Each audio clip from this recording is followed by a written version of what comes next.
The first educational platform. Listening practice. Listen the following and answer the questions.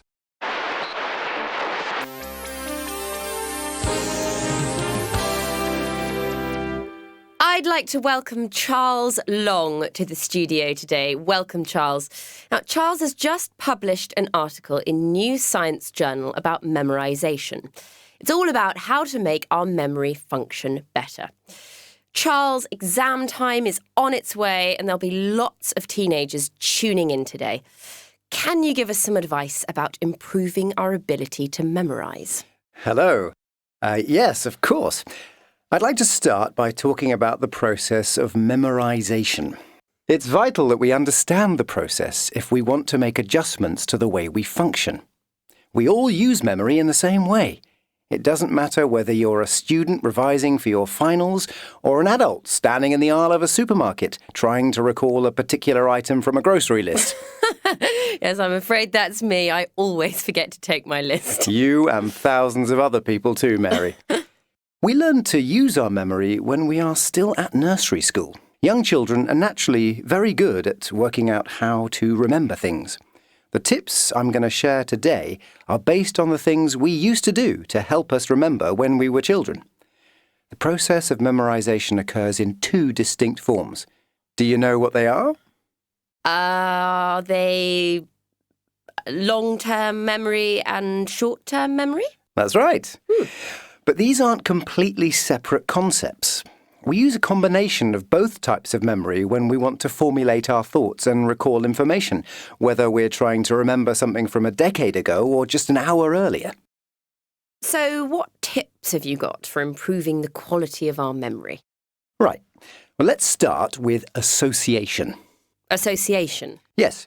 We can use word association to remember an idea or a concept. This means choosing a word or phrase you associate with what you are trying to remember. The word needs to be something familiar that you come into contact with on a daily basis. So, for example, you can use the name of your pet dog to remember a scientific equation. Try it. Read the equation a few times and then say your dog's name again and again. Later, in your science exam, just recall the name and the whole equation should come back to you. It sounds too good to be true. What else, Charles? Visualization is another trick we can use. So, you have to visualize an image that is connected to the thing you need to remember. For example, if you want to remember the date that the Berlin Wall came down, you might visualize a picture of a wall with the date written on it in graffiti. The image of the wall becomes an important part of what you will remember. You can use several images in a row to remember things like information in a text or a list of ingredients for a recipe. Yes, that makes sense. Singing can help with memorization too. Singing? Yeah. So instead of reading a text aloud, you sing it. Singing is one of the most effective and earliest memory tricks that are used for learning new concepts. I used to sing lists of historical facts and dates. It works. And did you have to sing aloud in your history exams? Not aloud, but I did used to sing in my head, and I always got good marks for history.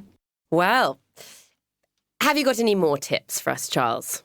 Yes, I've saved the best one till last. It's particularly relevant for any students who have tuned in. Teach it. Teach it? Teach what?